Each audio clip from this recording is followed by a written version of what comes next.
Ladies and gentlemen, welcome to the show. Happy Monday. My name is Matt Morris. I am your host. We are live right now on YouTube at Matt Morris TV, as well as on Rumble at Matt Morris TV. Ladies and gentlemen, President Trump in 14 minutes from now is going to be giving a big round table conference speech. A lot of people are speculating that it is about the economy.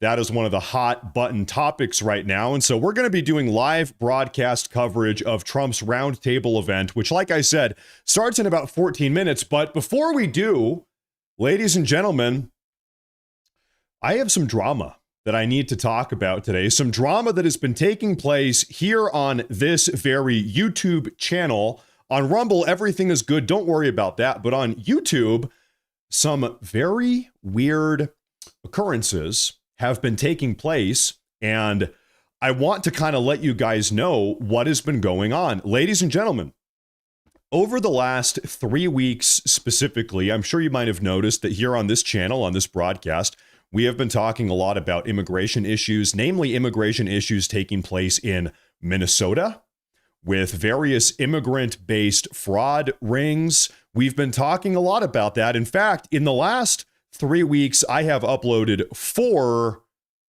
individual videos, 8, 9, 10-minute long videos, talking about this topic, trying to shine a light on it and expose what has been going on with some of these immigrant fraud rings. They're taking taxpayer dollars, etc. Well, it's been 3 weeks of this. Now I have a large enough sample size. I've uploaded 4 videos talking about this topic. Every single one of these videos has been algorithmically suppressed by YouTube. And at first, once or twice, even 3 times, I was like, you know what? Maybe it's a fluke. I don't know. Maybe something weird is going on, but maybe it's not a big deal. Well, I uploaded another one of these videos yesterday talking about Ilhan Omar and some of the fraud rings going on in Minnesota. I will make a request. Please do not spam the chat. You're going to be permanently suspended. And now it's 4 times over the last 3 weeks, and now I have realized there is algorithmic suppression going on without a doubt, 100%. Because you guys know, I upload 5 or 6 videos a week on top of doing 5 or 6 live broadcasts as well. I've got a very large sample size. I've got a lot of data. You can look at all the analytics on the back end of these videos, and I want to show you something real quick. These are the analytics for, this is one of the 4 videos that has been algorithmically suppressed. All 4 of them look exactly like this. I upload the video, and ultimately what happens is that YouTube is not putting any of these videos in front of people that are not subscribed to my channel. So the only people that are watching these videos I'm uploading about some of these fraud rings, immigrant-based fraud rings in Minnesota, topically, the only people that are viewing these videos are subscribers, people that are already subscribed to the channel. And so you can see here the rate at which this is for like 140 or 150,000 people that watched yesterday's video, 98.6% of which are subscribed, 1.4% of which are not subscribed. YouTube is not putting these videos talking about this fraud in front of new viewers, people that are not subscribed. Let me show you what a normal video looks like. A normal video where I'm not talking about immigrant fraud or something similar. This is a normal video. Not subscribed, 69%. And this screenshot actually specifically is taken from the video I uploaded 2 days ago talking about the European Union. So this is 2 days ago's European Union video. 69% not subscribed, 30% subscribed. So this is a video that YouTube was pushing out in front of new audience. YouTube was pushing this video out in front of new viewers that are not already members of the channel. And that's exactly what I want. The bigger this not subscribed number is, good. I want that number to be big because it's new people, new viewers coming into the channel. Maybe they are going to subscribe. They're joining the community. We want that. But very curiously, I've got now 4 individual examples of videos that are specifically talking about immigrant fraud, taking taxpayer money. And YouTube is like, we are not putting these videos in front of new people. And so the only people that are even getting exposed to these videos talking about immigrant fraud are people that are already subscribed. So The reason I share this with you is, listen, folks, we are not out of the dark ages yet. We know that during the Joe Biden era, YouTube, a lot of these tech companies, they were capitulating to the far left demands of the Biden administration. They were censoring right-wing commentators. And to a certain degree, guess what? It's happening again to a certain degree. These issues that are these videos that we're making that are talking about immigrant fraud and they're abusing the system. YouTube is doing every single thing they can to suppress these videos. So what I want to say on the back end of this entire conversation here real quick is, if you enjoy the show, if you enjoy the broadcast, make sure to follow, make sure to subscribe, make sure to follow on Rumble, make sure to follow on Twitter. The more invested, the more involved you can be. Follow me everywhere other than in real life. The more involved you are, the better. We got to hedge our bets against this, because who knows, right now it's only this. Okay, we can kind of work around this issue. Okay, we can work around the issue. Maybe I just need to choose my words more carefully, or maybe maybe I need to kind of be done talking about immigrant fraud in Minnesota. I don't know. We can work around the issue. But just because it's only this now does not mean it's not going to be something else later, right? Who knows where this goes? So make sure to follow everywhere. That is my humble request at the beginning of today's show. Now, like I said, ladies and gentlemen, it's about 8 minutes, President Trump is going to be coming on out inside the White House. He's going to be having a round table conference talking about the economy. I believe talking about the economy. They never actually tell us in advance what these conferences, they're calling it a round table today. Now, if you remember back, we watched about a month and a half ago, we watched the Antifa roundtable, where he summoned a bunch of people to the White House, experts on Antifa. They were talking about that. So I'm expecting something kind of similar to that. Probably economic experts coming in talking about how can we, as we head into 2026, how can we get this economy roaring? We're already making some positive steps, but listen, we've got midterms. People are upset with the economy. President Trump has to clean up the mess that Joe Biden and the Democrats left behind. And it's a big mess. And so Trump is cleaning it up, if I can speak English today, cleaning it up. But we have midterms in a year. Listen, we got to get this economy on fire. And so that's what they're trying to do. Now, ladies and gentlemen, that is going to be about 8 minutes from now. I'm going to go ahead real quick and pull up that. Maybe we have the broadcast coming up here. Thank you, everybody, for tuning in. Make sure to hit the like button, subscribe, and that's what it's going to be. All right, yeah, that's right. Okay, so this is happening at 2 p.m. Eastern, which is about 6 minutes from now. Very curiously, I'm seeing that the Associate Press, they've got this scheduled for 65 minutes from now. I think they got their times wrong. I think the Associate Press actually doesn't know what the heck they are doing. Yeah, that's right. Because we can see here, this is the official Donald Trump White House schedule. The president participates in a round table at 2 p.m. Eastern in the cabinet room of the White House press pool. The Associate Press, they are off schedule here. That's fine. We have a lot to talk about while we wait for President Trump. But given the Associate Press is a little bit off the ball, I'm going to go pull up the official White House page. So we're going to be keeping tabs on this page here because oftentimes they go live. Now, folks, today, beyond what President Trump is talking about here, we also have some news coming out of Minnesota talking about some of the fraud. Now, I think maybe it's okay to still talk about some of this stuff, but I need to perhaps choose my words more carefully. I'm just kind of thinking through this. Maybe I'm not allowed to say specifically what racial or ethnic group is perpetuating the fraud, because maybe that's discriminatory as far as YouTube is concerned. So maybe I need to say, instead of saying Somalians, for instance, maybe I need to say immigrants. Maybe I don't even know. I don't know. I guess I'm trying to work through this, but I have been silenced by YouTube on 4 different occasions now. Now, we have a super chat here from William. He says legal action against YouTube. Yeah, I think that's not really a realistic possibility. Thank you, though. I appreciate that super chat. I think that's just probably not going to happen. Thank you, though. Moltar with a $10 super chat. He says, long time no see. I've missed a lot of streams, but I have been grinding. Hope you and your family had a wonderful Thanksgiving and a Merry Christmas. Thank you. Back at you. I'm happy to hear that. Thank you very much. And welcome to the show. Good morning. Good morning, Moltar. Good afternoon.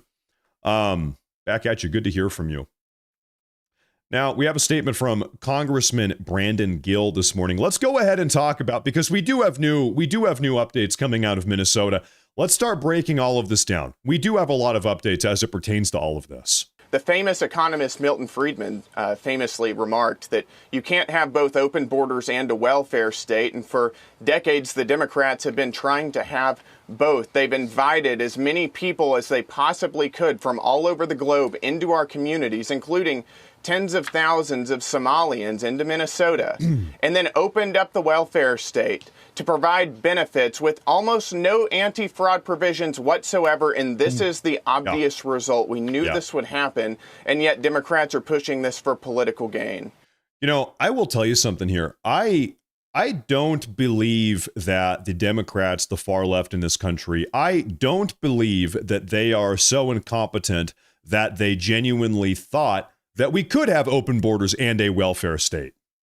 Because obviously, as he says, as the famous libertarian economist Milton Friedman has said, it's true. You cannot have an open border and a welfare state. Now, I am going to say something maybe a little bit controversial here, so please do not get too mad at me. There are examples of functioning welfare states around the world. To varying degrees. I mean, you can look at a lot of Scandinavian, Central European countries. Germany operated reasonably well, as you could call it, a socialist welfare state. Sweden, Norway, Finland. I mean, you could even look at Taiwan and Japan. And they have operated just fine enough. They're okay. Now, I think the best counter argument you could make is, well, Matt, the reason why those European or East Asian welfare states have worked so well for the last, 40, 50, 60 years is because they don't have to worry about national defense. They don't have a military. They don't have a national security budget. And the reason why is because America has been subsidizing and paying for their defense. So it's easy if you are a nation and you don't have to worry about protecting your borders or defending yourself militarily. You don't have to maintain a standing army for national security. And if national security isn't even a concern at all because some other country, America, is taking care of you, then, okay, maybe you can have some of these social benefits. But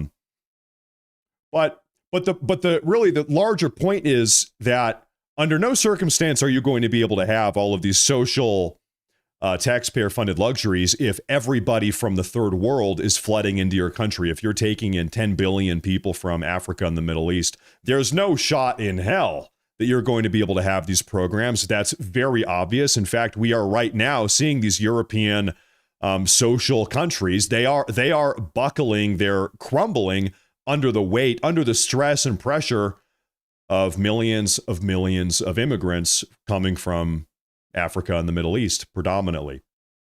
And most certainly we can't handle it here. No country can handle this large of an influx of immigrants from the third world. It's just not possible. And so, maybe I'm going to give credit to the left here. I don't believe the left believed that it was going to work. And the follow-up thought here is that I think they opened up the border and then tried to siphon off taxpayer money to pay for these immigrants coming in the country. I think they did this with an ulterior motive. I think they expected dysfunction. I think they expected the country to crumble. I think they wanted the country to crumble. I think they wanted the country to buckle and be destroyed under the weight and pressure of these tens of millions of illegal aliens. I think they were under no illusion of success and prosperity after taking in tens of millions of immigrants. I think they wanted the country to be destroyed, and that is why they opened up the border. That is what I think personally. Because very obviously, very clearly, there is no way that a country of any size is going to be able to take this many people that are incompatible and then have everything go well. Now, Minneapolis mayor, who is a member of the far radical left, he issued a statement earlier today. And the message that we are sending to our Somali community, to our Latino community, to any community that is being targeted, is that we stand with you. Minneapolis is not backing down. Our police officers will not coordinate with any federal agency that is doing immigration law enforcement work. We stand with the community members that make Minneapolis the extraordinary place that it is, and we aren't backing down. We're rock solid in support of them. And then, of course, exacerbating the entire issue, we have these far-left, radically progressive politicians in this country, across the country, operating in sanctuary cities and sanctuary states. And they have decided in a very belligerent manner to operate in direct and open defiance of the federal government, federal immigration law, and the democratic will of the American people. The American people have collectively voted time and time and time and time again. We do not want the country to be flooded with illegal aliens or immigrants from the third world. We want to have secure and safe borders. We do not want drugs flooding into the country. We do not want human trafficking all up and down the southern border, all up and down our interstates across the entire nation. We want law and order. We want national security. We want American sovereignty, is what the Americans have voted for time and time again, is American sovereignty and putting Americans first. And in spite of that, in spite of this uproar from the American people, far-left, radically progressive politicians like Mayor of Minneapolis, Jacob Frey, he's saying, well, we are not going to work with federal immigration enforcement. And it's not just him. It's the governor, Tim Walz. It's Gavin Newsom. It's governor of Oregon and governor of Washington and in New England on the eastern seaboard. And it's all of them. Something has got to be done. Thank God President Trump is doing something about it. I'm going to keep checking on this official White House feed. I'm keeping tabs on this. In fact, you know what? I'm just going to go ahead and put it over here. Oh, you know what? Okay, the Associated Press is actually live. It seems like they corrected their schedule. So everything is all good. We are all good. So President Trump is going to be coming on out here any minute. Now, I saw somebody in the live chat. While we have a minute here to talk, I saw somebody in the live chat say, Matt Morris thinks it's only Democrats and Republicans. Ladies and gentlemen, permission to get a little bit based, permission to kind of, can we kind of go in on this here real quick? We have a minute. I think this is worth talking about. I sometimes have a little bit of a difficulty calling myself a Republican, honestly. And the reason why is because there are so many feckless, waste of space, loser Republicans that are complicit in the downfall of this country. A lot of times we call them rhinos. And you might look at people like Lindsey Graham or various others. I kind of don't want to share a label with a guy like Lindsey Graham. I kind of don't want to share a label with some of these other rhinos. I don't want to share a label with Mitch McConnell. I consider myself an America First American more so than a Republican American. Now, here's what I will tell you. Out of both parties right now, you've got two parties. That's all you have. There's not really a third option. You've got the Democrats, you've got the Republicans, and we can begrudge that as much as we want. But the reality is one party is, in fact, better for the country than the other party. Does that mean that both parties are perfect? No, absolutely not. However, it is just obviously true to anybody with a pulse that one party is notably better than the other. As far as my personal agenda is, of course, everybody, they have their own political beliefs and things that they value. Everybody has an agenda. You have an agenda. I have an agenda. You have a way in which you want to see the country go. So do I. Generally speaking, the Republican Party is in closer alignment with my own personal prerogatives. Agenda sounds so sinister. It's my political beliefs, my political prerogatives. Now, here's what I will tell you. Superseding the left-right, Republican-Democrat dichotomy, most certainly there are third-party powers that are pulling the levers of both parties. I mean, you can rewind, look back at the 2012 election with Mitt Romney and Barack Obama. This is a great example. What did we see? We saw the same, and this went on for decades, even before 2012, but 2012 is a very pertinent example. We saw the same multinational, rootless, trillion-dollar financiers throwing money at both candidates. Go ahead, go Google this. Look at the people that are funding the Mitt Romney campaign and the Barack Obama campaign in 2012, and you're going to see a lot of the same names. You're going to see a lot of the same multinational globalist holdings firms, billion-dollar companies. You're going to see a lot of the same names, a lot of the same organizations, a lot of the same companies or financial entities. They're throwing money at both of them. They're hedging their bets because for these multinational financiers, they don't really care whether or not it's a Republican or a Democrat in the White House. They just want to make sure that whoever is in the White House kind of pursues their globalist third-party agenda. And so flash forward to 2016, this is why it was such a breath of fresh air, and it still is to a certain degree, that Trump stepped into the political scene and said, listen, our credo is Americanism, not globalism. Henceforth, we will be putting America first. And this is what got Trump elected in 2016, was that he was the guy, he was the outsider, he was the self-funded billionaire outsider. He's not a politician, he's a businessman who came in and said, listen, I don't need their money. I've got my own money, and we are going to put America first. And that is why Trump got elected in 2016. It's because he was the only guy up on that Republican primary stage that could say, listen, when the donors come knocking on all of these other candidates' doors, they're going to open up the door and say, yeah, I'm going to take the money. Trump said, listen, I don't need the money. And so you can kind of see, is Trump, if I can just continue being honest here, I don't think that Trump is going to be the final step in saving the country, and I don't even think he could be. And the reason why is because Trump has 3 years to save the country now. Folks, this is going to be a 10, 15, 20, 25. This is going to be the battle of our lifetimes. Okay, this is not, all right, we got Trump in the White House. He's got another 3 years now, and the country is going to be perfect by the time he's gone. This is the battle of a lifetime. This is the battle of a generation, is fixing the country, saving the country, reversing the damage that has been done to the country. Trump is a stepping stone in the direction in which we need to go, but he's not the final step. Imagine a 10-step staircase, right? Trump might be step number 3 or step number 4 on that staircase, but we got to keep going up. What matters now is what happens during the Trump administration, but also what matters after the Trump administration. What happens after Trump? He's only got 3 years. He's an old guy. He's already served one term before. We need to make sure that the country stays on the correct path for the next 3 years, but also what happens after Trump leaves the White House. He's only got 3 more years. Now, a part of that is fixing the economy. We all know that during the last 4 years, during the Joe Biden regime, the economy was ripped to shreds. It was ripped to tatters. They destroyed that economy you guys know, we've never had a worse economy other than the Great Depression. The Great Depression, rewind all the way back to the 1930s, okay?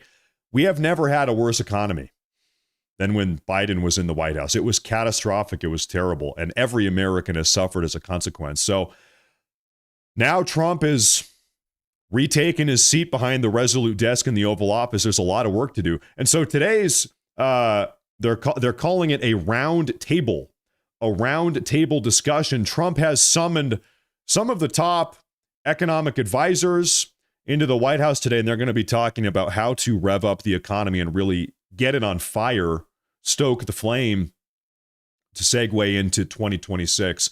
I will tell you what here, let's be honest. If the economy is not absolutely on fire in a way that everyday Americans feel on a day-to-day basis, it's going to be a tough battle with midterms. It will be tough. It will be tough. And it's almost ironic because think about how comical this is. Trump is every day doing his best to fix the economy and secure the border and carry out mass deportations. Trump really is trying very hard, and he's having a high amount of success. But in a lot of ways, the make or break of the 2026 midterms is going to be, has President Trump successfully undone the damage that Joe Biden caused when he was in the White House? And what's so ironic or funny about this is that if Americans don't believe that Trump has successfully undone the economic damage that the Democrats caused, then Americans are going to go vote for Democrats again. Think about how stupid that is. It's like, yeah, Trump, we acknowledge that Joe Biden ruined the economy, the Democrats ruined the economy, but we voted for you to fix it. And if you haven't fixed it enough, if you only fixed it at a rate of 80% rather than 100%, well, then we're going to go vote for the Democrats. It's like, wait a minute. Wait a minute. But listen, American voters, we all have a short memory. People are fickle. They've got a short memory. Americans are also very reactionary voters. If their problems are not solved now, immediately, well, then screw this. We're voting for the other guy. There's a reason why. I mean, if you look back through 100 years of American history, and feel free to fact check me on this, oftentimes, if a Republican is in the White House, the Democrats will win midterms. And if a Democrat is in the White House, the Republicans will win midterms. This is the trend. This is not the exception. This is the common denominator. Republican president, Democrat midterm win. Democrat president, Republican midterm win. This is that's just how it goes. It is always an uphill battle. Midterms is always very, very difficult because, once again, American voters, all of us, we've got a short memory, and we kind of have a tendency to flip the table over if things aren't going perfectly. Have you noticed that? And so it is important going into midterms. We need to stay moralized, and we have to keep on talking about the ways in which the Trump administration has been successful. You guys might notice this is kind of what I do every day. A lot of people, a lot of other, namely, especially conservative commentators. Have you guys looked around at some of the other conservative commentators these days? Everybody that I look to my left, I look to my right, I look at the commentators that are more successful, equally as successful or influential, or more successful or influential than me. I'm looking around at what everybody else is talking about, and the rhetoric these days from conservative commentators is very doomer. It's very down in the dumps. It's very glum. And the reason why is because a lot of the rhetoric is built upon the notion that Trump has not done enough. It's not enough, not enough, not enough, not enough. And by the way, I think it is important. It's always a valuable thing to demand more. It is our American patriotic obligation to demand more from our politicians. That being said, it is a very fine line to walk. We're standing on a razor's edge right now. And the reason why is because if we do not also, while demanding more, and that's okay, we can demand more, but if we also don't take a second to defend what has been accomplished, and a lot has been accomplished. Trump has been successful in numerous avenues. In numerous regards, Trump has been successful. And you can say not enough, that's fine, but it is very, very important to defend and litigate and justify and explain what has been accomplished so far, because if we don't, then not only are we going to lose midterms. Midterms are important, but what's even more important is the 2028 election.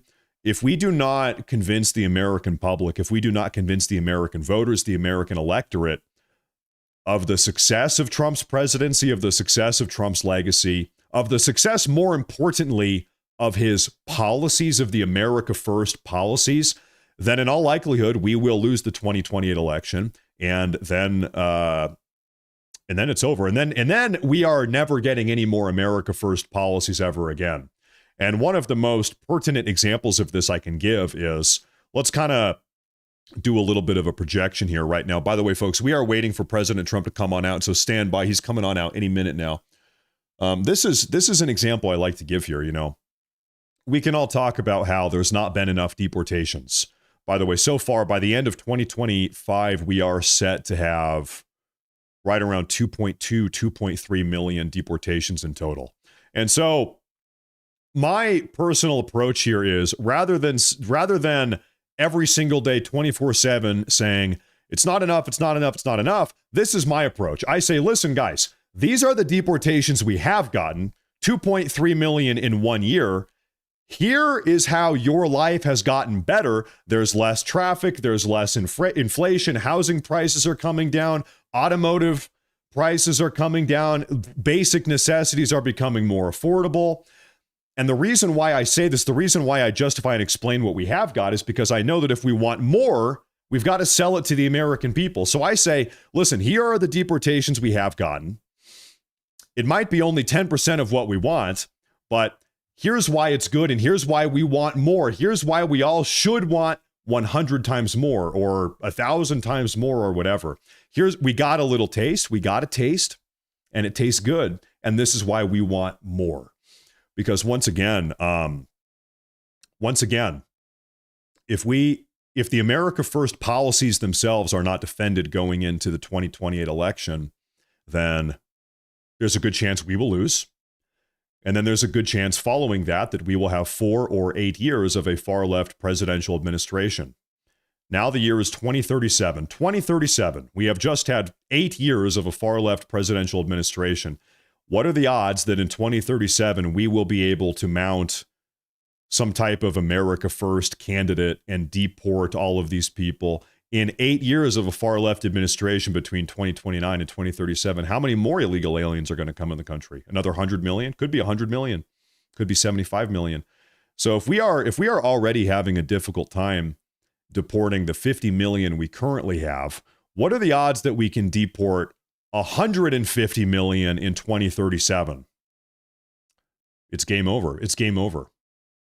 Like demographically speaking, we will not have the red, white, and blue patriot Americans in this country to ever push an agenda like this again. It is imperative that we do not let. Anyway, you guys have heard my speech before. So this is kind of the takeaway here. I do think it is important to demand more and say, listen, it's not enough. We want more. We want more. But also it is very, very important to defend and explain and make sense of the successes that we are having and acknowledge the successes that we are having, because if we don't, then yeah, we will probably lose midterms, but even more importantly, we are at risk of losing the 2028 White House. And if that happens, it is game over. It's done. The country is fried. It's cooked. We are scrambled. The Republic as we know it is done. The United States of America will devolve into a third world hellhole like Brazil or something. Really, I think that's probably the best example. America will become Brazil 2.0. That's probably the most analogous example here. And I don't want that. I most certainly don't want that. Now, we are waiting for President Trump to come on out. He's going to have an economic roundtable here. I want to take a look at some super chats. Let me take a look here. Matt, what do you think the chances of President Trump getting the Republican Party on board to end the filibuster? You know, I try not to get my hopes up because we have a lot of rhinos. We have a lot of rhinos that don't want to do it. This is another thing I think right now, you know, if we rewind to the 2024 election, to the campaign, Trump is campaigning. The rhetoric was this election is the most important election of all time because if we lose, the Republic is cooked. Well, that is still true. We won the election. We won the House. We won the Senate. But winning is not enough. We have to use the political power that we won. It's not enough to win and say, all right, woo, we did it. We got Trump in the White House. We got the Republicans in the House and the Senate. Woohoo, it's over. We did it. No. That's just step one. Now we have the power. We have the House, the Senate, the White House. Now we have to use that power to save the country. If we vote and we get the power and then we do nothing with it, if we sit on our hands for 4 years doing nothing, you know, just like hypothetically here, then it kind of doesn't matter that we won the election, right? Something has to be done. And so I'm not even blaming Trump here. I'm looking at the House. Namely, I'm looking at the Senate. I'm looking at the Republicans in the Senate. These guys need to get their damn act together. They need to nuke the filibuster. As you know, President Trump has been screaming from the top of the White House, nuke the filibuster. Trump has spoken at length about the importance of this. You guys understand the stakes here. If we nuke the filibuster, if the Senate Republicans nuke the filibuster, they can pass so much America First legislation that the Democrats will probably never win another election ever. We're talking national voter ID laws. We're talking national voter ID registration laws. We can permanently seal the border forever. We can do so much. We can do so much. It's important to understand. Listen, folks, Trump has really secured the southern border. He has. We all know the numbers. But what Trump has done, he has done through executive order, and he has done through enforcing already pre-existing immigration law that was already on the books. The second Democrat gets back in the White House, they have the legal capacity to undo all of his executive orders and to, as Joe Biden already did, to just say, you know what, we're not going to enforce federal immigration law.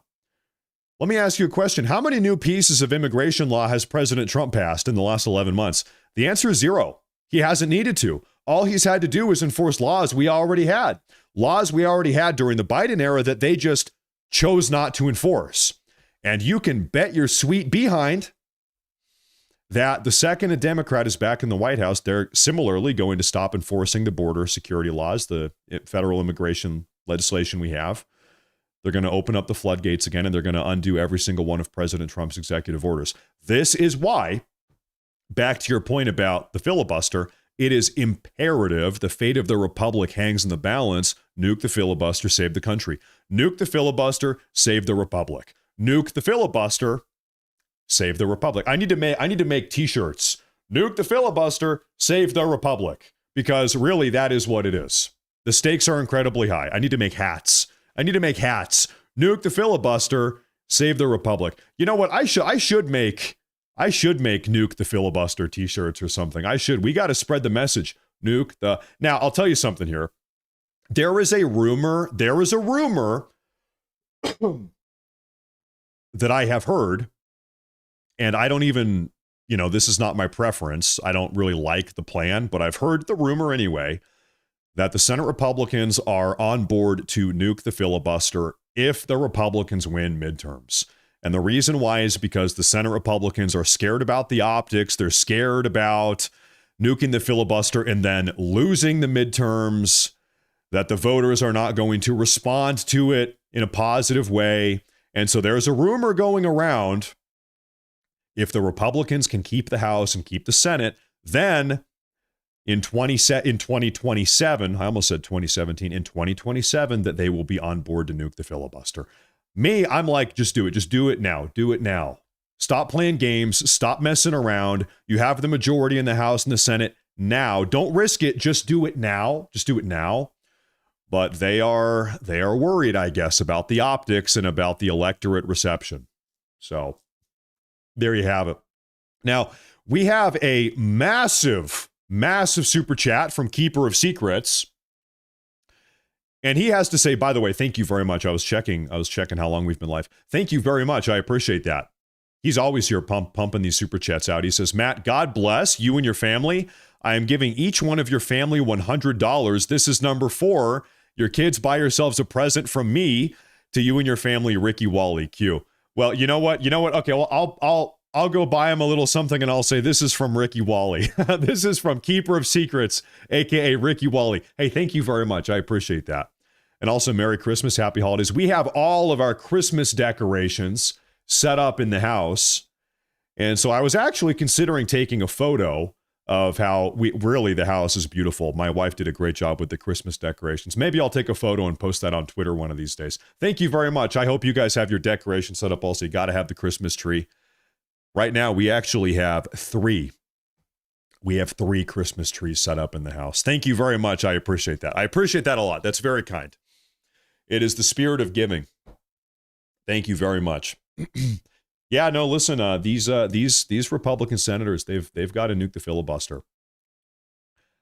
I saw somebody when I was monologuing about 2 minutes ago. I saw somebody in the live chat. They said, Matt Morris, you don't understand. If the Republicans nuke the filibuster, then the Democrats can make use of the new Senate rules the next time they have the Senate. And every time somebody says this, I feel like I'm losing my mind. I feel like I'm living in crazy town. Listen, folks, ladies and gentlemen, the Democrats, they have already promised, they have already promised that the next time they have control of the House, the Senate, and the White House, they are going to nuke the filibuster themselves. They are going to do it anyway.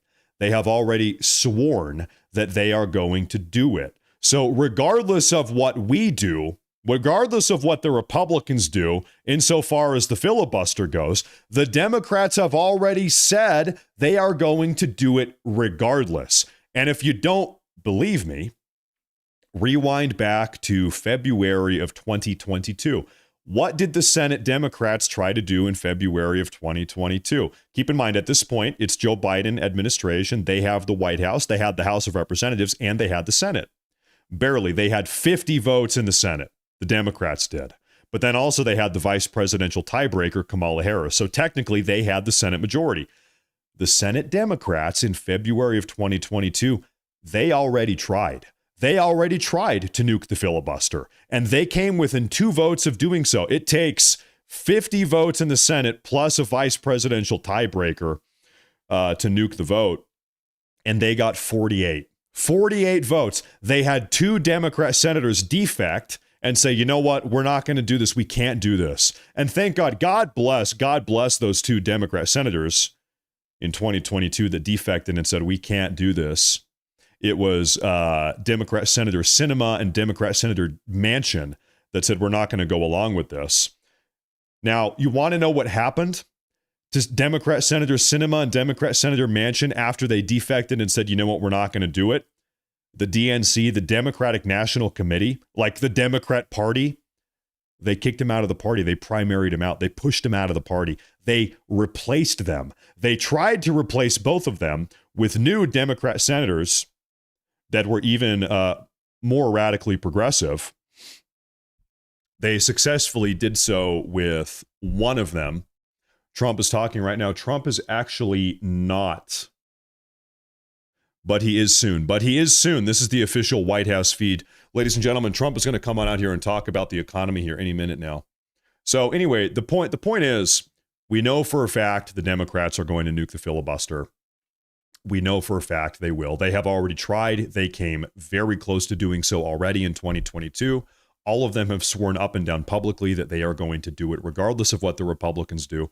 Let's do it first. Let's save the country. We got to save the republic. Because if we don't, it's not a matter of when.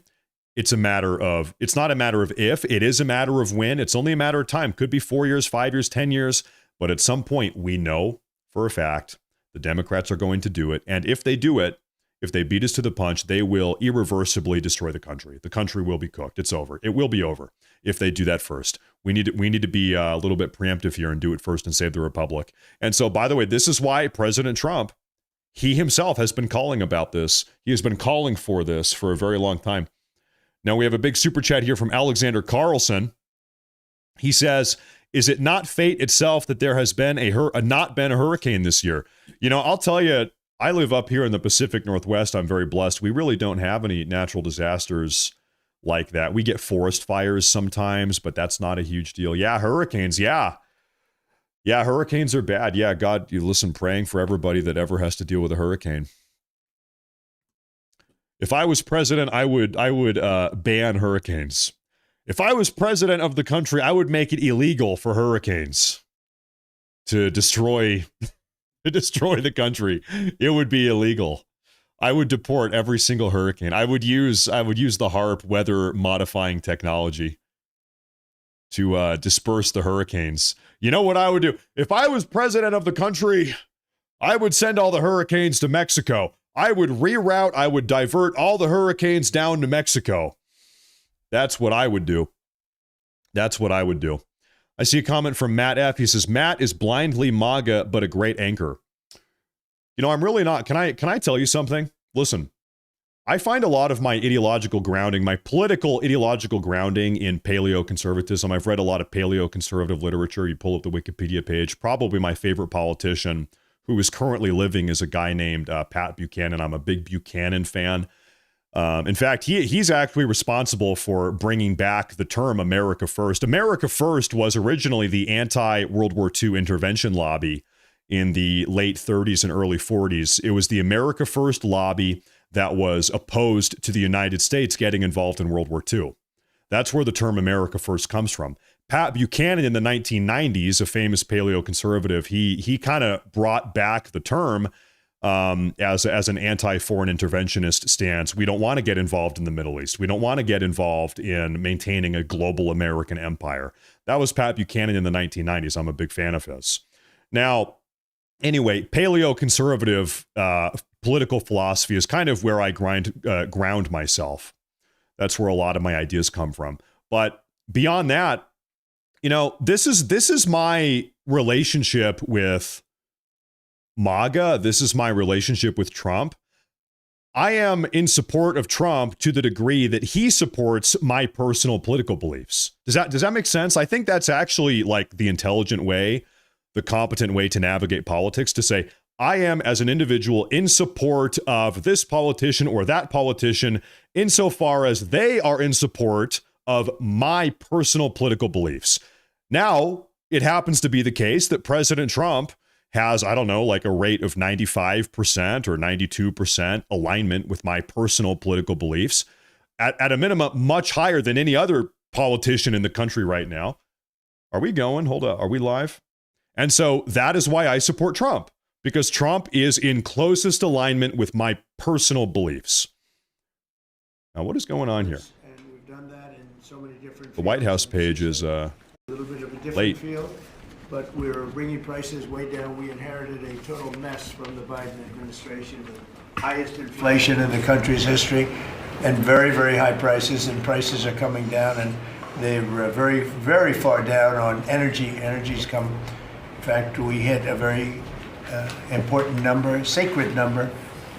We had 3 states in the last 2 days, reported by our energy group, a group of very strong energy people, who said we hit $1.99 a gallon in 3 different states. And that's an amazing accomplishment because the gasoline prices are coming down.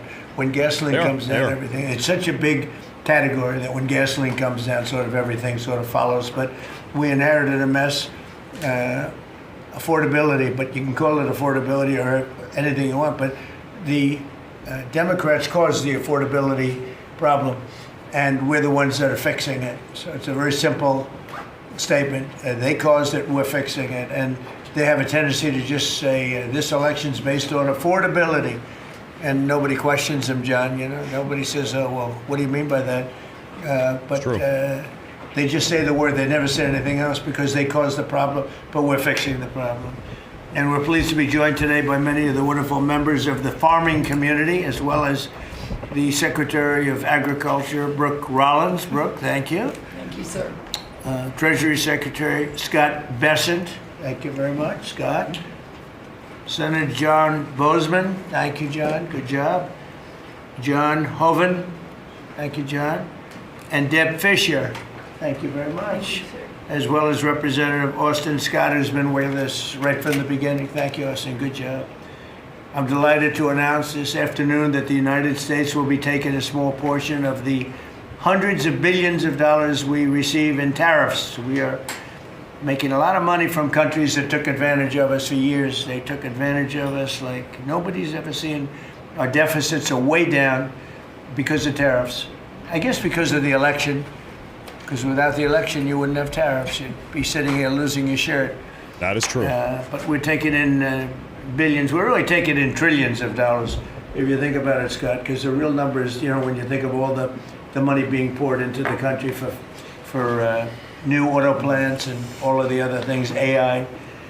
So what we're doing is we're taking a relatively small portion of that, and we're going to be giving and providing it to the farmers in economic assistance. And we love our farmers, and as you know, the farmers like me, because you know, based on voting trends, you could call it voting trends or anything else, but they're great people. They're the backbone of our country.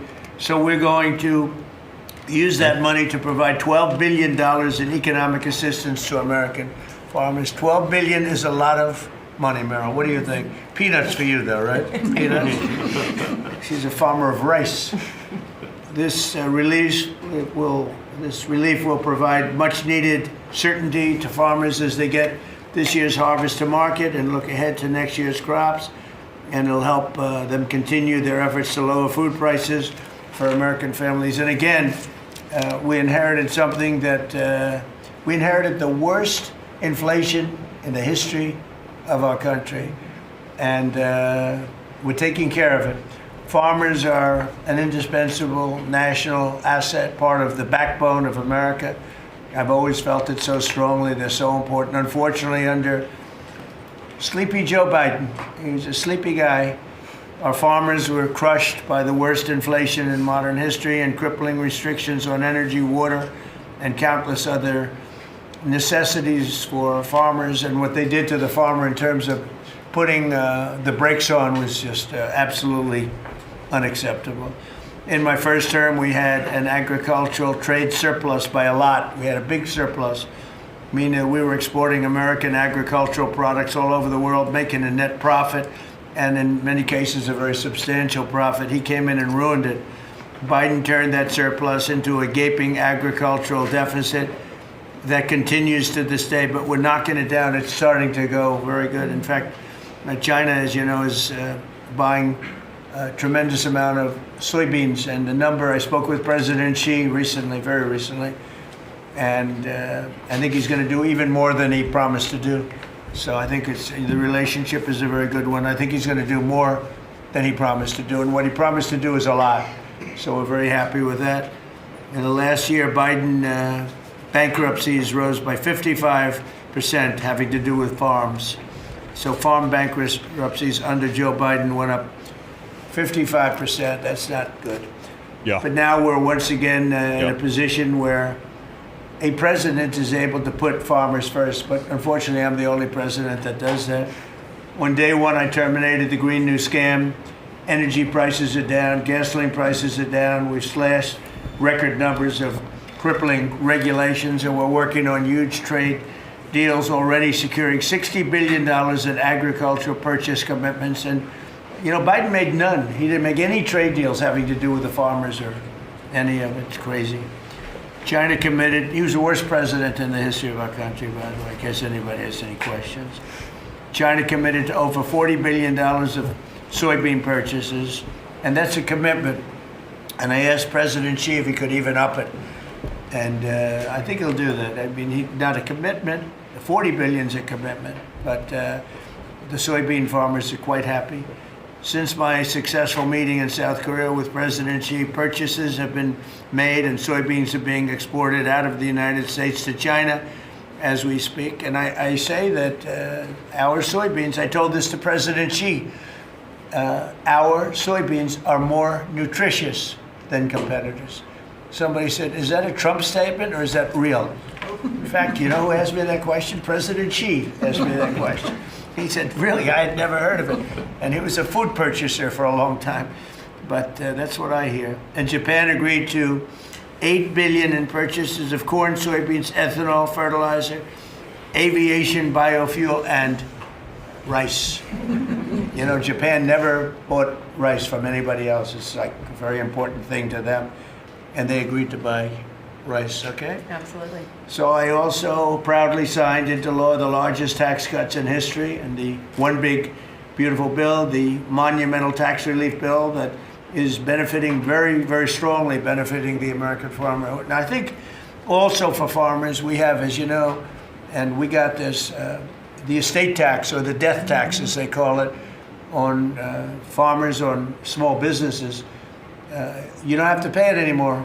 A lot of farms, you love your children, and your children are great, and they want to be farmers, and you leave the farm with your children, and a lot of farms are, sort of cash poor, land rich, cash poor, and the kids would go to the local bank or to any bank, and they'd borrow money to pay the estate tax, and they'd end up losing the farm. They go bankrupt, and a lot of death too. Literally. Because they love their farm and they love their business and they love that way of life, they end up committing suicide. A lot of suicides. We have no more estate tax. How about that? Do you have children?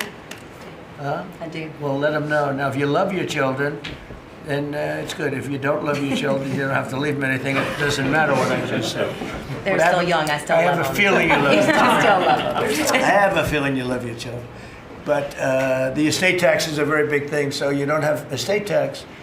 You die, you leave your farm or whatever, or small business to your children, you don't have to pay estate tax. It seems to affect the farmer more than anybody else, because you can have a farm that's very valuable, and therefore you have to pay a big tax, but it's not a big value in terms of cash. Maximizing domestic farm production is a big part of how we will make America affordable again, and bring down grocery prices for American families. And again, these are prices that we inherited. When I left, we were doing incredible. In 4 years, what they've done to this country in so many, and not even mentioning the border and the criminals allowed into our country and all of the other. So I just want to say it's a tremendous honor being with you. I'd now like to ask Secretary Rollins to provide some of the details, followed by Secretary Bessent, Director of the National Economic Council, Kevin Hassett, Senator Boozman, Representative Scott, and then we go to a couple of the farmers' representatives, but we'll all get involved a little bit. You can speak. Anybody is shy to speak in front of the press, and I don't blame you if that's the case, but farmers, Court Holub and Merrill Kennedy will say a few words also, and then we'll have a little discussion, okay?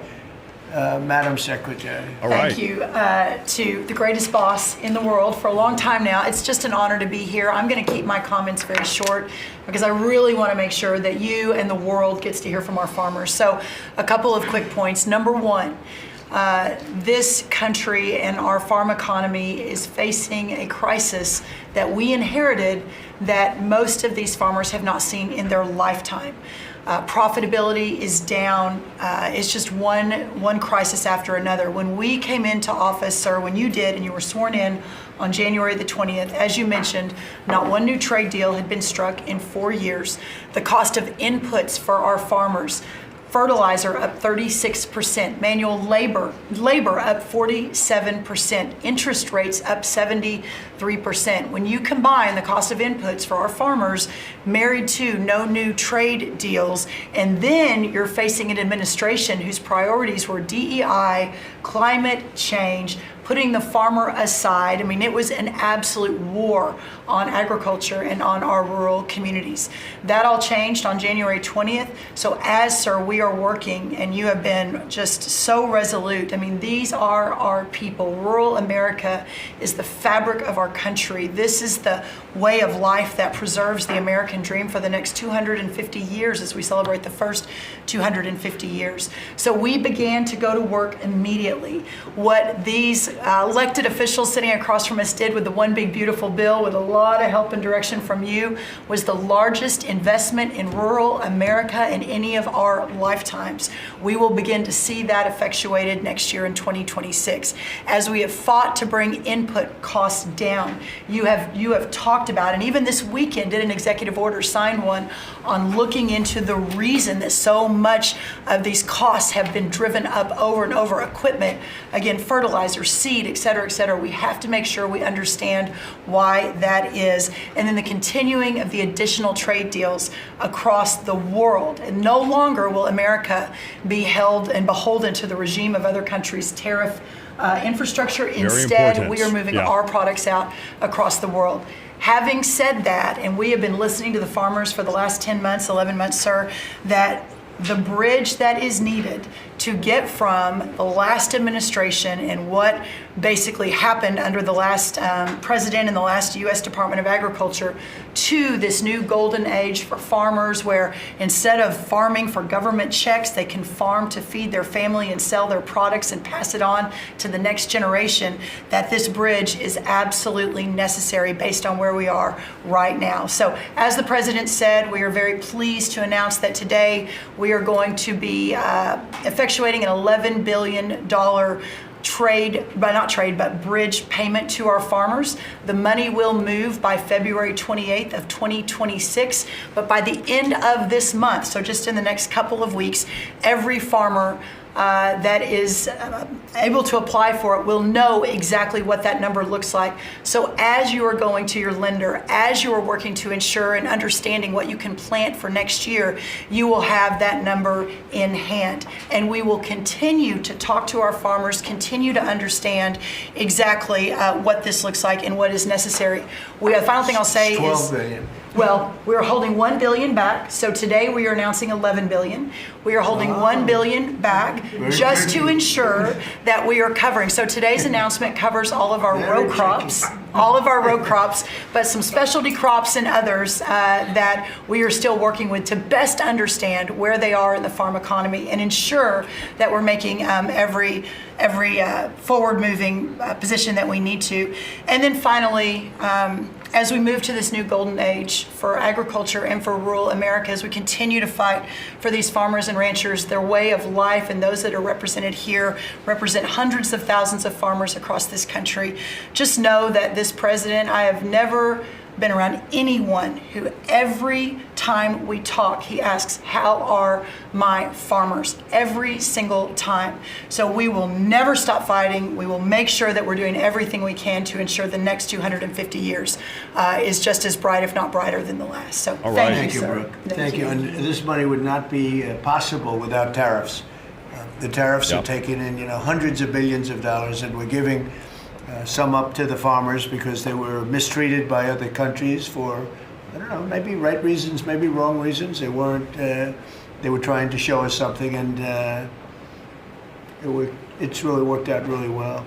But because of the tariffs, this is possible. The other thing I'd like to add before going to Scott, and I think it's very important, we're going to also give the tractor companies, John Deere and all of the companies that make the equipment, we're going to take off a lot of the environmental restrictions that they have on machinery. It's ridiculous. That is good. I know, because I buy a lot of that machinery for different things. We have a lot of big clubs with, hundreds, thousands of acres.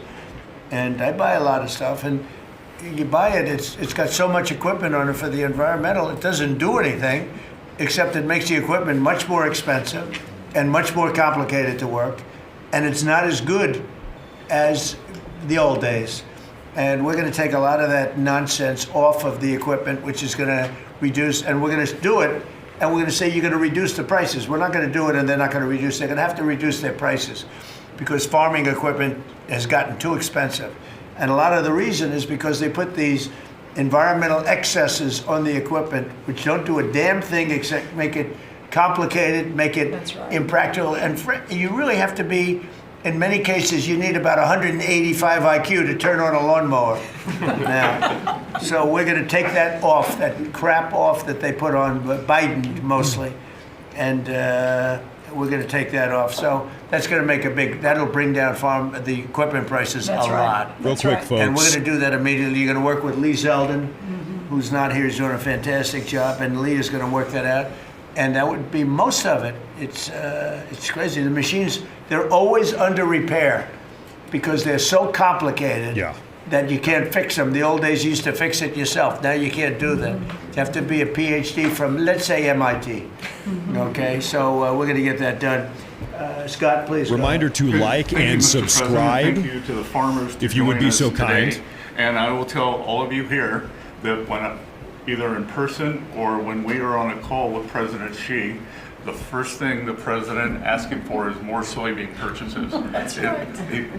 We don't talk about geopolitics. We don't talk about trade. It's about soybean purchases. We don't even say hello. We immediately start. Soybean. We start with the soybean, please. Could you do a little? It's always could you do a little more? So, and I think President Xi has heard President Trump. This group represents an American way of life that has fed our nation and its spirit for hundreds of years. You are the caretakers of the most productive agricultural country on earth. You drive hundreds of billions of dollars in exports, support millions of jobs, and keep America's economy running strong. And this administration is committed to keeping it that way. By putting farmers first, President Trump is ushering in a new golden age for agriculture. The President's $11 billion relief package for America's farmers comes at a critical time. These direct payments will give producers the breathing room they need to market this year's harvest and plan for next season. This serves as a liquidity bridge during a period of adjustment, supporting the strongest agricultural sector in the world. Add this to President's success in reining in Biden-era inflation, thanks to the administration's pro-growth policies, input costs like fuel and fertilizer are easing, and credit conditions are improving, interest rates are coming down, helping farmers prepare for the next harvest. President Trump scored a massive victory for America's farmers when he secured an arrangement with President Xi in Busan to reopen China's markets to U.S. agricultural exports, especially soybeans, sorghum, and other commodities. Under this framework, China committed to purchase at least 12 million metric tons of U.S. soybeans this growing season, followed by a minimum of 25 million tons annually for the next 3 years. And it's not just China. At the President's direction, Treasury, USTR, and the Department of Commerce have secured supplemental purchases of U.S. agricultural goods in major trade agreements across the world to open new markets to America's farmers. The One Big Beautiful Bill also delivered transformative benefits for America's small farmers. It locked in full expensing for farm equipment and 100% expensing for farm structures built during the president's term. I believe Representative Scott and a group in the House, we were originally just going to do factories, and they called us and said, you need to do farm structures too, and the president said, we're all in. And it extended and enhanced much needed relief from the punishing death tax, giving family farms greater certainty as they plan for the next generation. Mr. President, thank you for putting America first by putting your farmers first. Through pro-growth, pro-farm agenda, you are ushering in a new golden age of American agriculture, and Treasury is proud to help in this.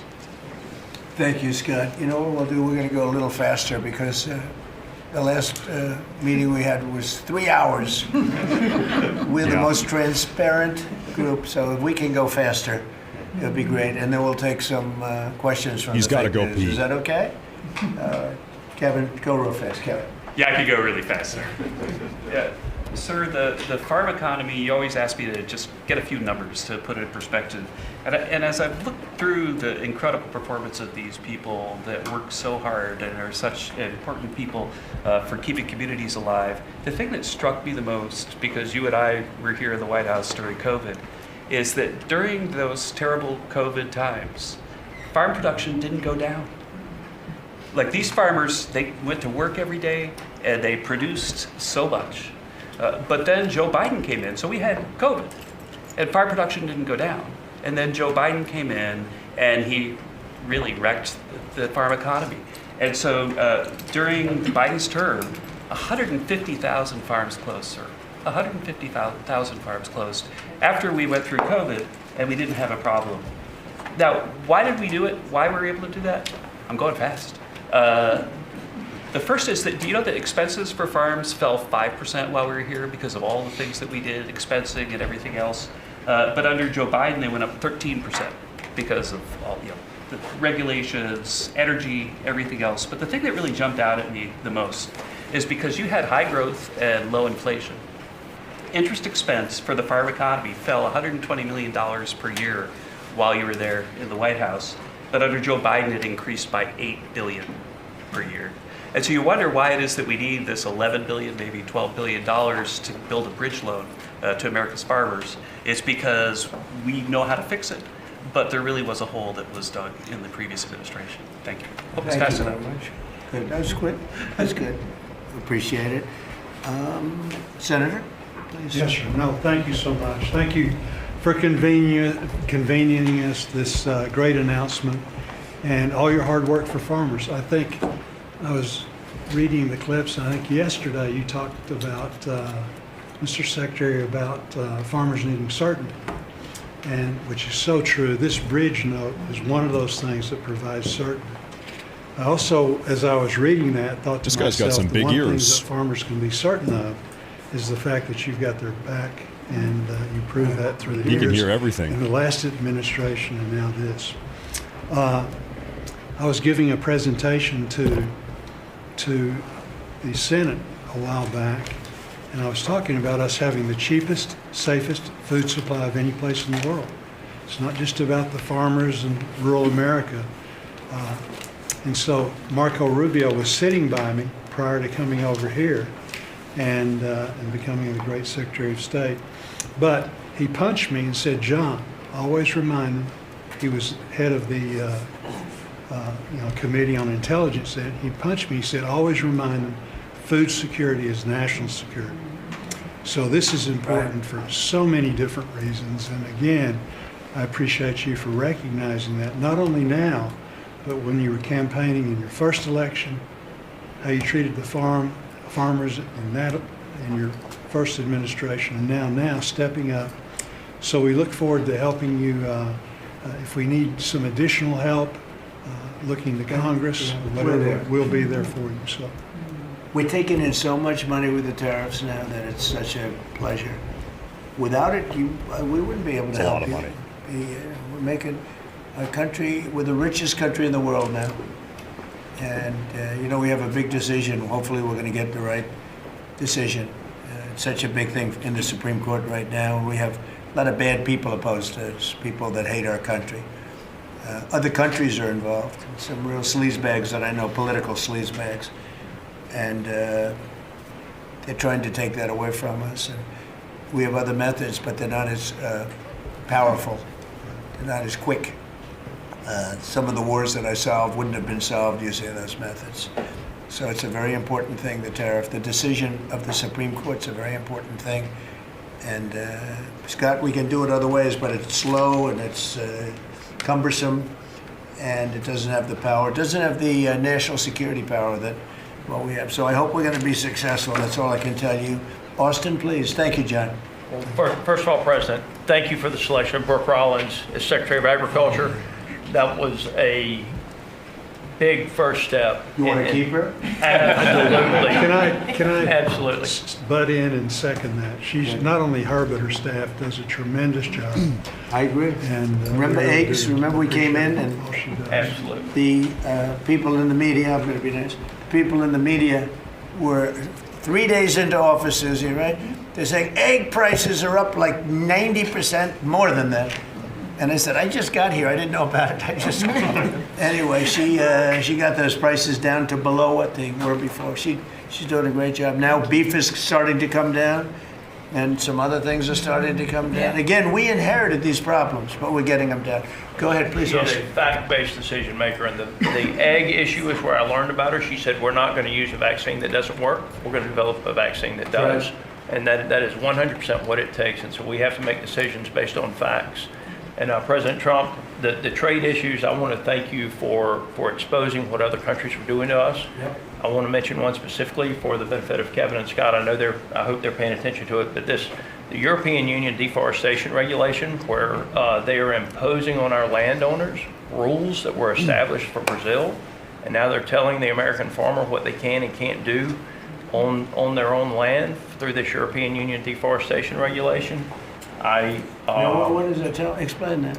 They are telling the American farmer that if their timber is cut and they are going to use that land for pasture land or for production agriculture, that they will not take the timber or the byproducts from the sale of that timber. And I have talked with James a little earlier about we need to make it clear to Europe, Mr. President. If you could give me a 2-paragraph statement on that, I will give that to them, and they will do what they have to do. Yes, sir. We're always helping them, and they do this kind of stuff. And they pass little regulations that cost billions of dollars. It takes them 2 minutes to do it. They do it. Very tough. No good. You give me That's insane. A couple of paragraphs. That's all. We don't have to do a lengthy study, and I'll get that changed fast. Okay. He says, Thank you I'll very go much, take care of the President. We love you. Europeans. Don't worry about it. It's incredible. I mean, every day it's something else. A country that can't feed itself doesn't know what freedom is. And so thank you for making sure that our farmers have the tools that they need so that we as a country can feed ourselves. Well, just what you said to me about, the European Union, and that guy's the European Union, right? We have to be able to act quickly with tariffs. We can't just, go to a committee, go to a study that takes 7 months and talk. We got to be able to act quickly. So thank you very much. Thank you. John? So thank you. I think that's the message from Farm Country is thank you very much. In the Working Family Tax Relief Act, or as my young staffers call it, OB3, there is a tremendous amount for farmers and ranchers. You mentioned the credit as far as estate tax, which is so important. You analyzed it just right. But also in there, we enhanced ARC and PLC, which is a countercyclical safety net, thanks to the strong leadership of Senator Bozeman and our colleagues in the House. We also included the Farmer Act, which was my bill to make crop insurance more affordable. These tools will kick in next year, Mr. President, in a big, big way for our farmers. Big time. And people aren't even really looking at it yet. But it's going to be a very big deal.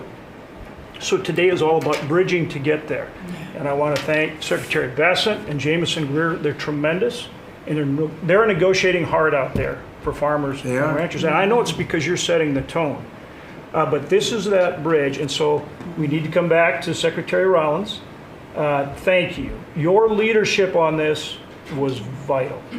And Mr. President, you're right, they love you in Farm Country out there. All you have to do is drive out and see the flags and the signs all over the field. on the hay bales, right? It's a great honor. They're great So, people, the best people. This is really important.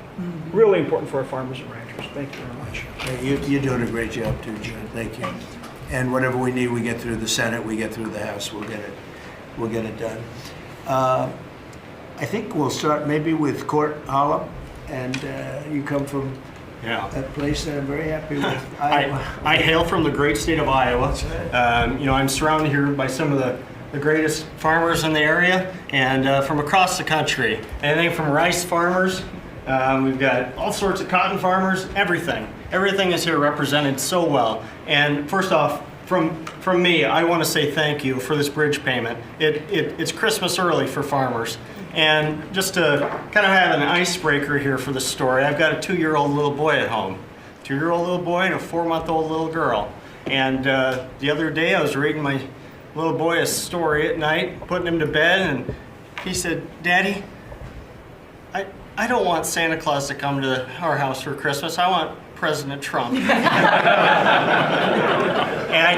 I think, Mr. Trump, I think you brought Christmas to farmers. With this bridge payment, we'll be able to farm another year, help us get by. It's such an honor to be here with you. I lost my grandfather and a hard hand in 2002 in a farming accident. And he instilled in me at an early age to love the land, to take pride in what we do. Was that a machine accident? It was a machine accident. And it gets in your blood to farm. It's in our blood. Despite what happened, I want my 2-year-old to farm. I want my 4-month-old daughter to have an opportunity. And what you're doing here in DC is working. You have a backbone to stand up to other countries for trade. You're getting things done. Tax provisions. I'll be able to potentially pass on a farm to my children because of you. Ethanol. You're working for ethanol. Trying to get E15 year-round. We're dealing with California, Prop 12. Let's continue to work on that. I think we can have a lot of domestic product used here in the country, and we can keep America first, and you're good at that. That is who you are, and if we keep that E15, you could have the biggest... E15 is a big deal? E15 is a great deal, year-round. Okay. You could have the biggest stamp. I did that.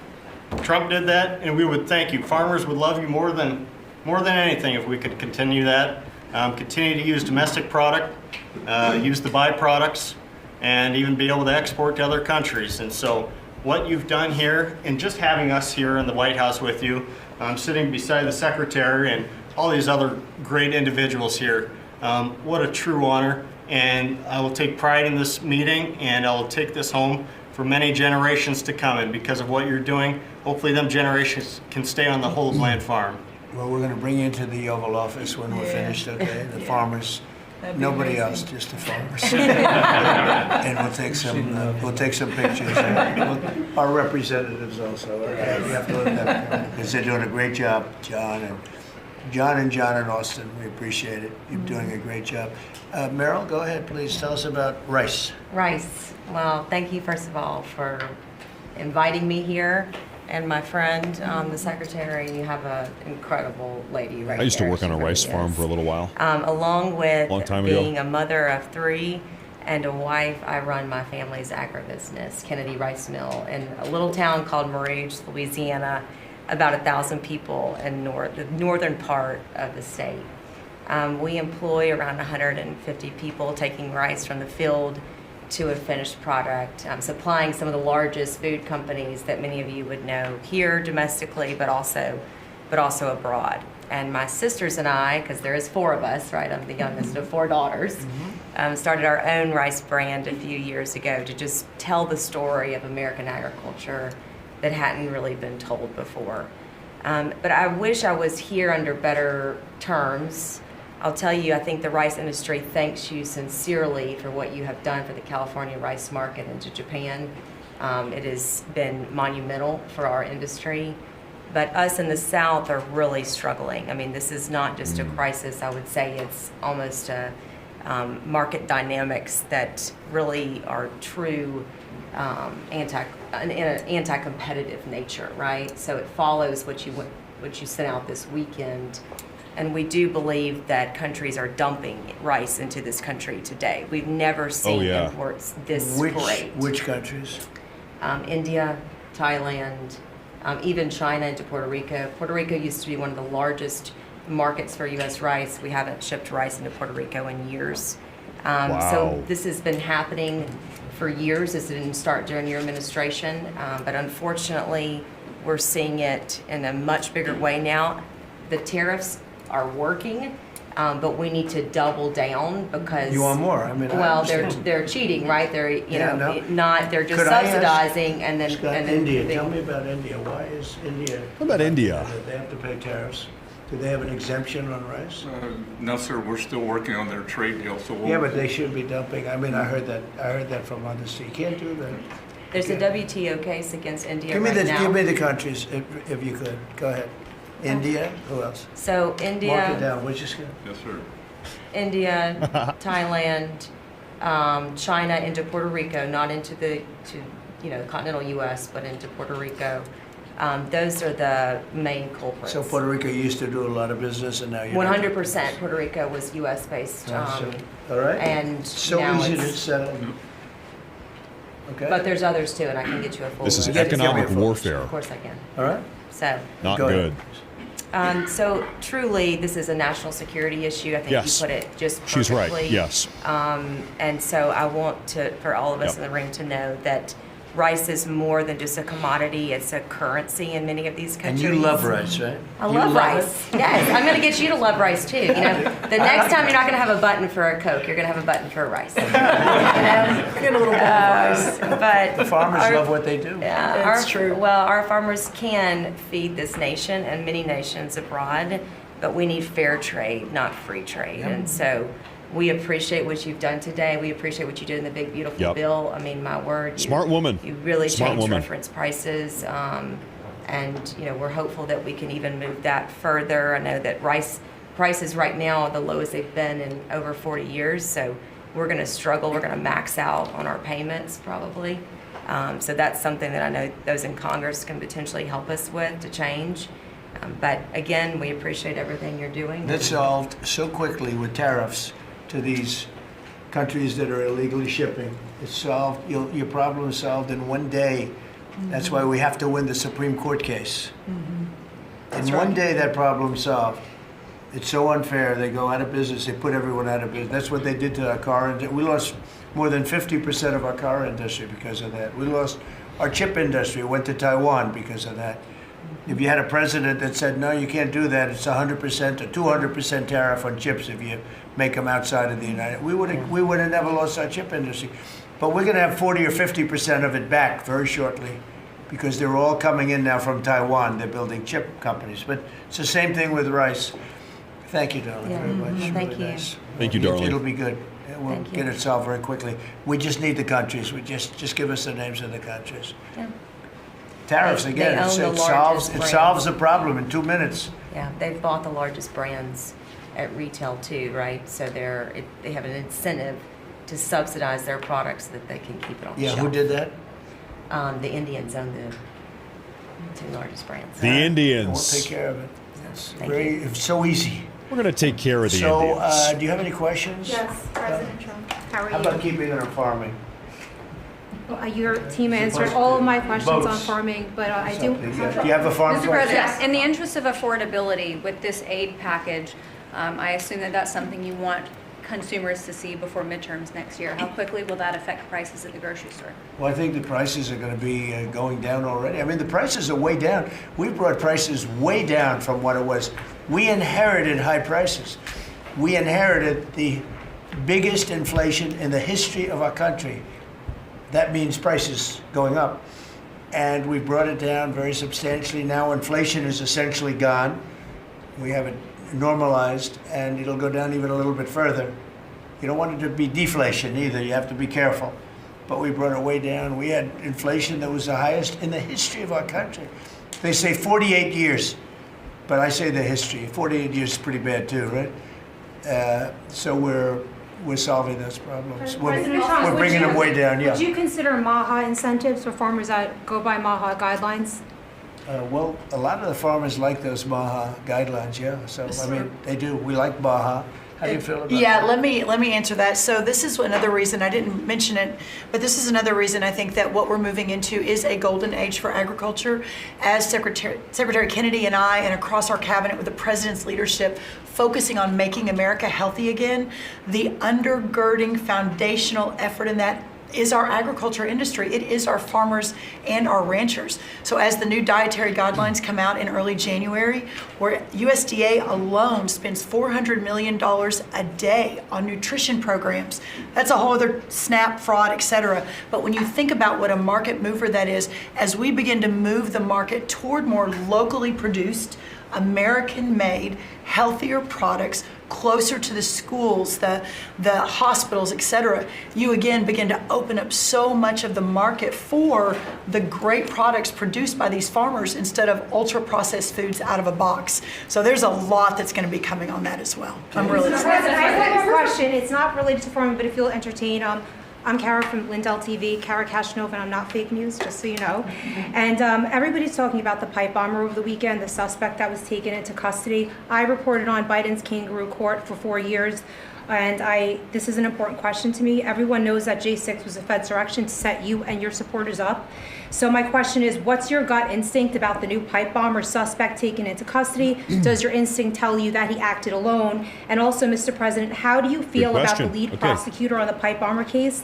Jocelyn Ballantine is the same prosecutor that allegedly asked the J6er to lie to frame you for J6 when you did nothing wrong. What are your thoughts? Well, thank you. I really appreciate that question. It's sort of a statement, and I appreciate it very much.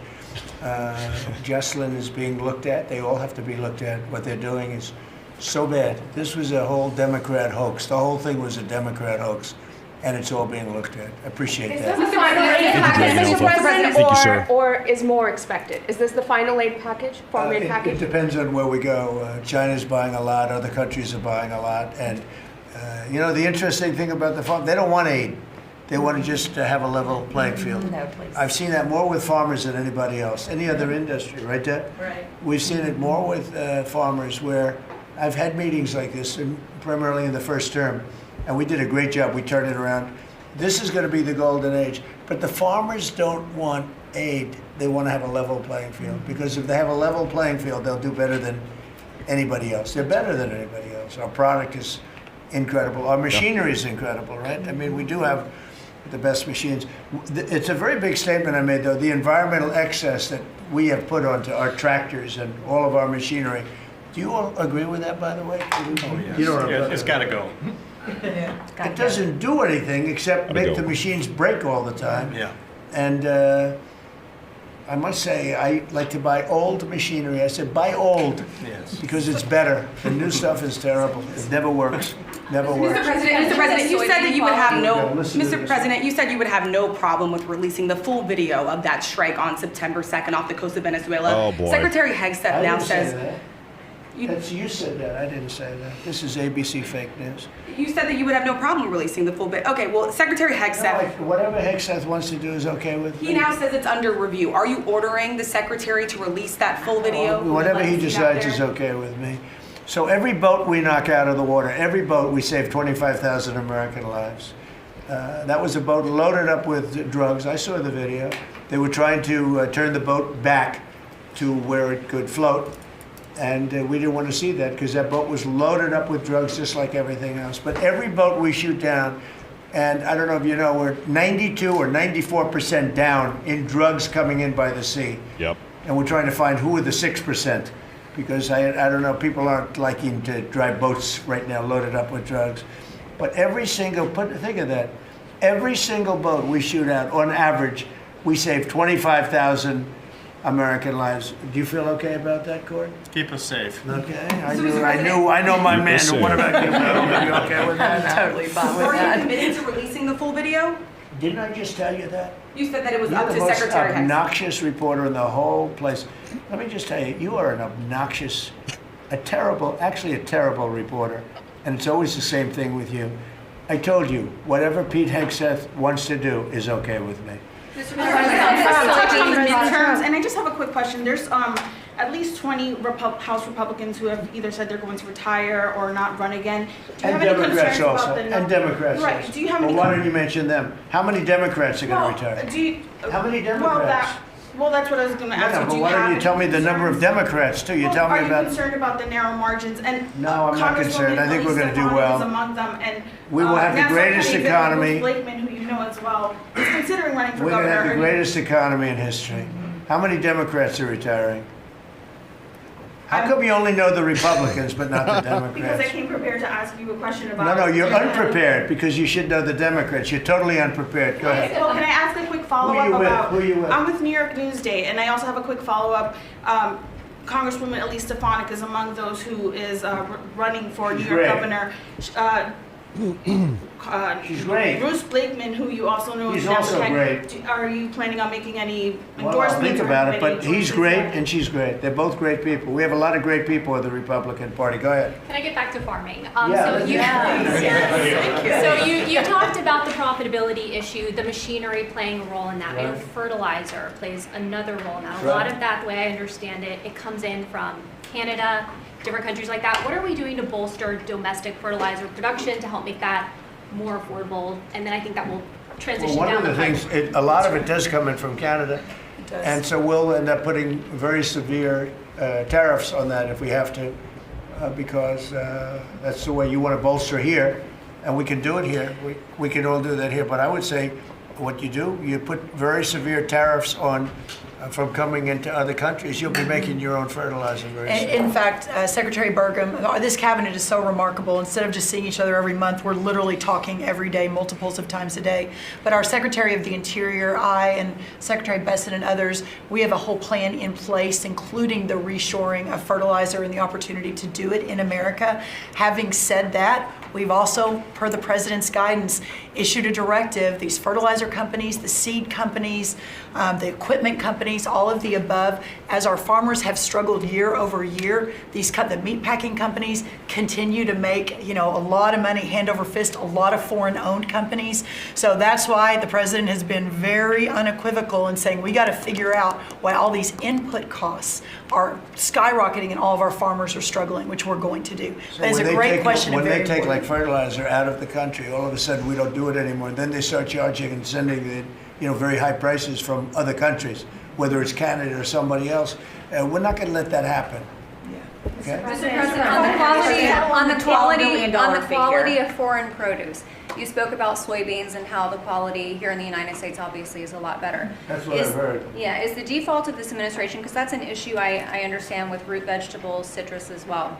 Is the default of this administration that even if it's a little bit more expensive homegrown, you will choose homegrown over cheaper produce abroad? I like homegrown. Yep. Some things we can't grow because we don't have the heat.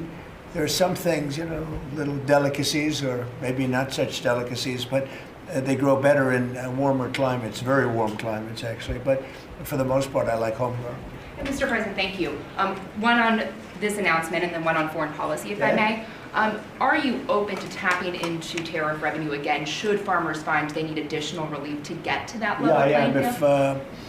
we're going to make the farmers so strong, and I'm not even talking about financially, because they just want to be able to produce what they can produce, and we're going to make them so strong that it will be indeed a golden age for farmers. And then on Russia and We had it going in the first administration, and then Biden came in and ruined everything. They had no idea what they would. They did. I mean, I think they hated the farmer. I love the farmer. And That's then- why I got 94% of the vote from the farmers. But they hated the farmers. Yep. I love the farmers. Go ahead. And then on Russia and Ukraine, obviously your administration has been having talks with each side. Given that there is no peace deal at this point, will your administration stay engaged in those talks to effort a peace deal? We just want to see people stop from being killed. We don't, as you know, Joe Biden gave them $350 billion. And I gave them nothing. I did give them javelins at the beginning and knocked out a hell of a lot of attacks. But and Obama gave sheets. Remember, Obama gave sheets and I gave javelins. But no, we have a great situation going over there, except for one problem. You got a lot of people dying, and I want to see that stop. So you have mostly Ukrainian soldiers and Russian soldiers. Last month, 27,000 soldiers died, mostly soldiers. A few people from the dropping of a missile in the middle of Kiev or wherever, which is a terrible thing. But mostly soldiers. 27,000 soldiers died last month. That's what I want to see stop. We, as you know, we now sell equipment to NATO at full price, and NATO takes that equipment and probably gives it to Ukraine. I guess they could give it to others too, but for the most part, give it to Ukraine. And they're working with Ukraine in terms of distribution of equipment, missiles, etc. But we aren't spending money. What we are doing is spending time on a humane basis. We want to see if we can stop the killing of 27. It would have never happened. This war would have never happened if the election weren't rigged. If I were president, this war would have never happened. President Trump, your question. If you talk a lot about the soybean purchases. You've talked a lot, obviously, about China's soybean purchases. Some lawmakers from North and South Carolina have raised concern that U.S. tobacco farmers were told that China would not purchase flu-cured tobacco this year. Has that come up in your conversations at all? I haven't heard that, but we're doing well. The tobacco people, because of the deals I made, they're doing very well. But that could be, if it's the case, I can get it solved very quickly. Do you President Trump, let us know how you settled on this $12 billion or $11 billion plus one more $1 billion figure? We looked at how they were hurt, to what extent they were hurt. We did a very, steady progression of charts, and we figured out a very exact number, and it was about $12 billion. Okay. President Trump, if you had one Christmas wish for America besides making American farmers great again, what would it be? I would say very simply, I go by a statement when people ask that question. Remember that question was asked to Ted Kennedy, and they said, "Well, what are you going to do to make America great?"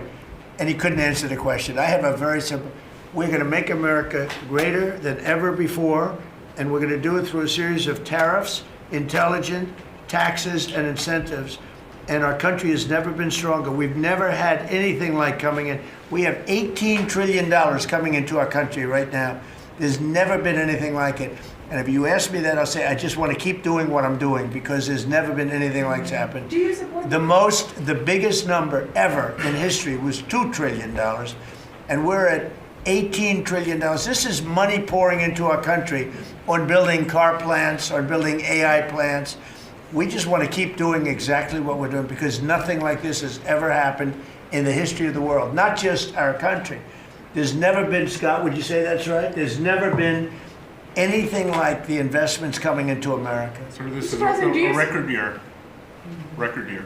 Do you support the Paramount deal, sir? On healthcare, Mr. President, 22 million Americans are expected to see their healthcare insurance premiums start to rise by the beginning of next year. You're talking about because Obamacare is so bad? Yes, well, sir, because the Obamacare subsidies are expiring. Are you going to do because Obamacare is so bad. What is the Republican plan? Are you going to let that happen on your watch? What I'm going to do is, if the Democrats go along with it, which they don't want to because they want to make the insurance companies very rich, okay? And they have. I want the money to be paid to the people to go out and buy their own health care instead of paying to the insurance companies, their stock has gone up 1,700% in a short period of time. Did you know that? 1,700. You wish your corn went up, right? But the insurance companies' stock has gone up by 1,700%, 1,800%. They're taking in trillions of dollars. I don't want to pay the insurance companies anything, and I know a lot of them, but they're owned by the Democrats. And the Democrats have, Obamacare is a setup to make insurance companies rich. And I want to pay the people, and I want the people to go out and buy their own health care.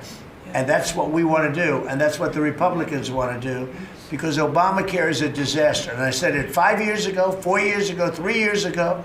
It was always a disaster. It's bad health care that's too expensive for people.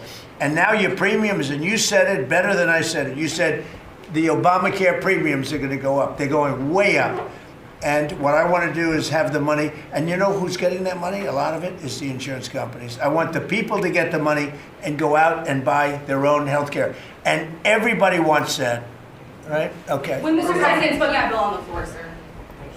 Do you have any reaction on the fine that was imposed to X by the European For what? Union? To X, to the platform X, the fine Wow, that the that European was Union pretty amazing. You're talking about, is that European Union or is it, who did that? European Union or UK? Yeah, the European Commission. Whoa, that's a nasty one. Do I you don't consider it know. an attack? Elon has not called me to ask for help on that one. But no, that's a tough thing. You I probably don't think should. it's right. No, I don't think it's right. I don't see, how they can do that. No, I'll speak about it later. I'm going to get a full report on it. Look, Europe has to be very careful. They're doing a lot of things. We want to keep Europe. Europe is going in some bad directions. It's very bad for the people. We don't want Europe to change so much. They're going in some very bad directions. That was a big thing. You directed a review of the childhood vaccine schedule, possibly to match what is on par with peer nations in Europe. Would you support ending federal mandates and just making those recommendations for schools? You're going to have to say it again. As far as the vaccine Louder. as far as the vaccine schedule for children, would you support ending the federal mandates and making it optional for schools? Well, we're looking at a lot of things having to do with vaccines and with the different. I think we take like 88 different shots, all wrapped up in one big glass of stuff like that, and we're going to be reducing it very substantially.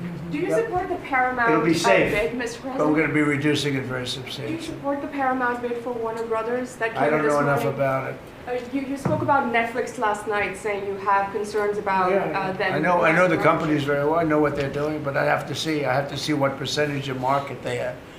We have to see the Netflix percentage of market, Paramount, the percentage of market. I mean, none of them are particularly great friends of mine. I want to do what's right. It's so very important to do what's The right. Paramount deal is supported by Jared Kushner, Mr. President. Would that impact your decision? If Paramount is, I don't know. I've never spoken to him about it. He's really trying to work on Gaza. I think his primary thing is Gaza. If you're making house visits on Christmas Eve, as he suggested, does the beast need to be fitted with sleigh reels? You want to answer that question? Absolutely. We should put sleigh rails on the beast, yes. Madam Secretary, do you support that? Go ahead. That Republican plan that you just talked about when it comes to health care, when do you expect Republicans to put that We're on? looking at it very strongly, and we're also going to the Democrats and asking them to do it. The Democrats want to make the insurance companies rich. They're all paid off by the insurance companies. A tremendous amount of the insurance company funding goes to Democrats. Why don't you ask that question of the Democrats? Because I would love to do it. I'd love all of the money to go to the people. They go to the people. I put that out 2 weeks ago. It became #1 viral. People love it. I want the money to go for healthcare, to go to the people and let the people buy their own healthcare through an account. They can buy their own healthcare. And everybody loves it, except for the Democrats. And you know why they don't? Because they're paid off by the insurance companies.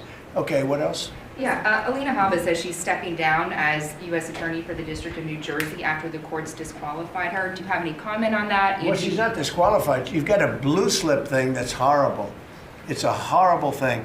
It makes it impossible to appoint a judge or a U.S. attorney, and it's a shame. And the Republicans should be ashamed of themselves that they allow this to go on, because I can't appoint a U.S. attorney that's not a Democrat, because they put a block on it. So if you appoint in Virginia or in New Jersey or in California a U.S. attorney or a judge, I mean, a judge situation is ridiculous. The only people that you can get by are Democrats, because they will put a hold on it.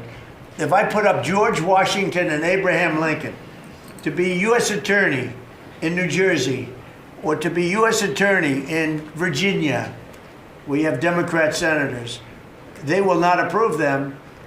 And this is a gentleman's agreement that's lasted for too long, and it doesn't make it, especially in light of what's going on today.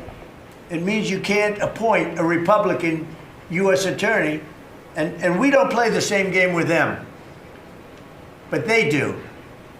And I hope that somebody speaks to Senator Grassley about doing something about the blue slip, because I'm telling you, John, I put up great people, top people, highest education, the best lawyers to be like U.S. attorney, and both senators. It only takes one, but if they're Democrat senators, they say we're not going to approve it.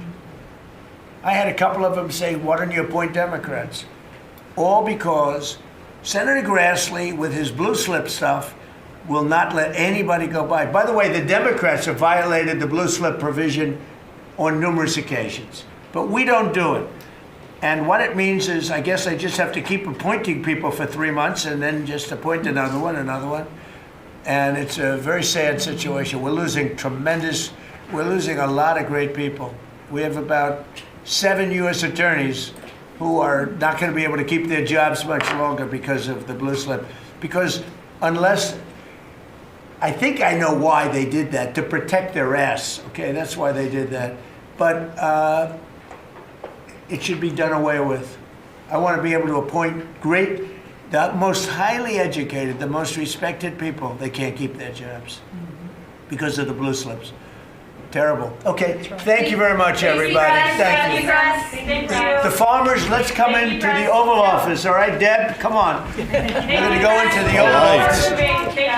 You're going to see what a real office is. Okay, Merrill Kennelly. Kennelly is her name. We're going to talk about her in a minute. She's the rice farmer. This woman really surprised me. Ladies and gentlemen, let's really talk about what is the big deal here. Before anybody leaves, I know Trump is done talking, but let's do a little bit of a policy breakdown here. President Trump, beautiful building. Look at this. And there it is from the outside.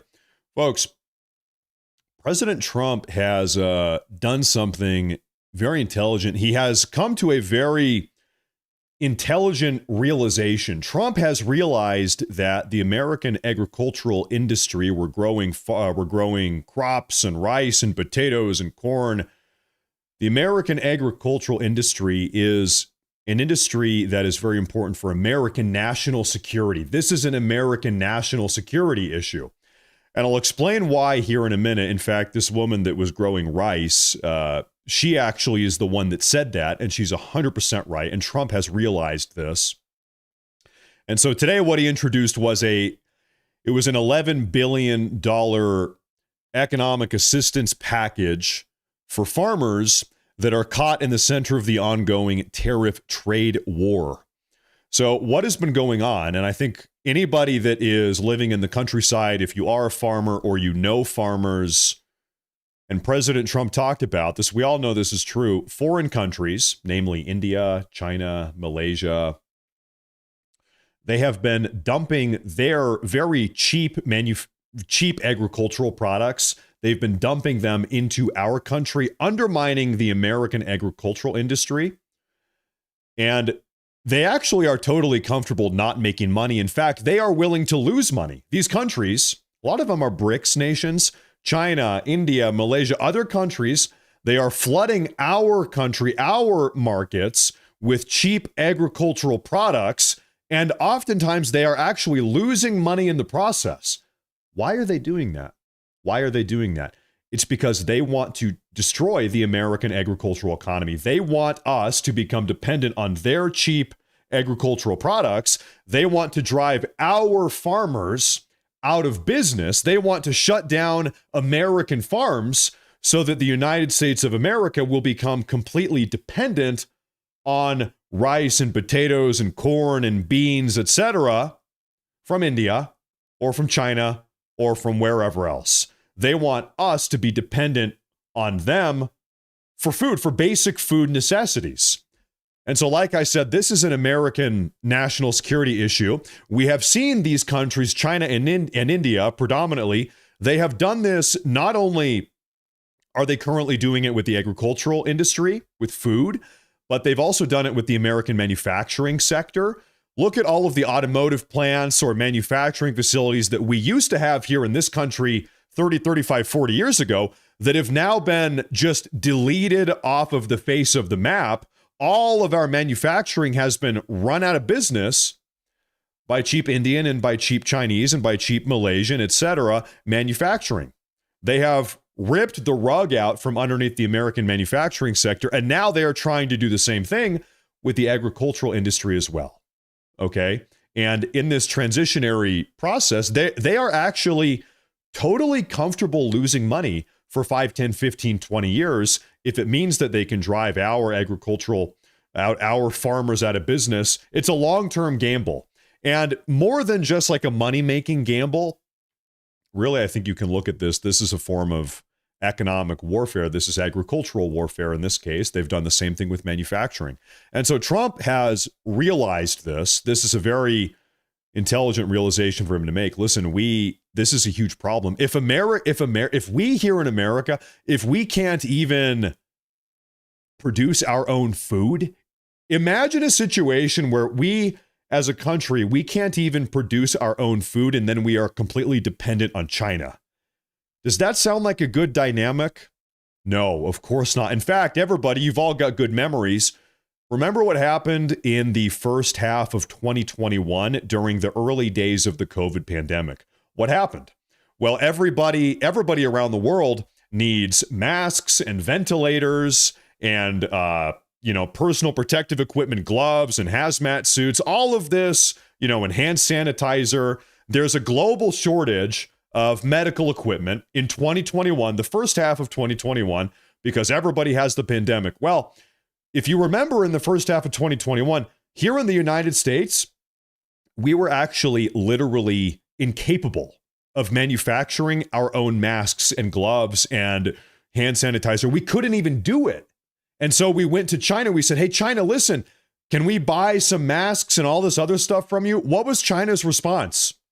We're in the middle of a pandemic. Everybody's freaking out. It's crazy. Everybody's scared. And there's a shortage of all this medical supplies. And China says, no.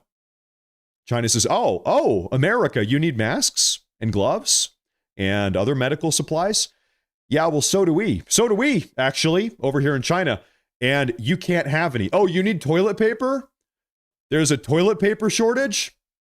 Guess what? That sucks. That's just too bad because we're going to keep that for us over here in China. And so this is a very recent reminder, a very recent example of how this foreign dependency, being totally foreign, totally dependent on foreign goods can, it might all sound good and great kind of when there's not some type of emergency, but the second there's an emergency, a pandemic, or God forbid, a war breaks out or some sort of resource crisis, this can go very poorly, very fast for us in America if we are dependent on, frankly, what are hostile nations like China and, frankly, India as well. And so Trump, this is totally in lockstep with everything Trump is doing. Trump wants to bring back American manufacturing. Bring back American manufacturing, make America, the word is autarkic, independent insofar as our manufacturing goes. Bring back American and revitalize American agriculture.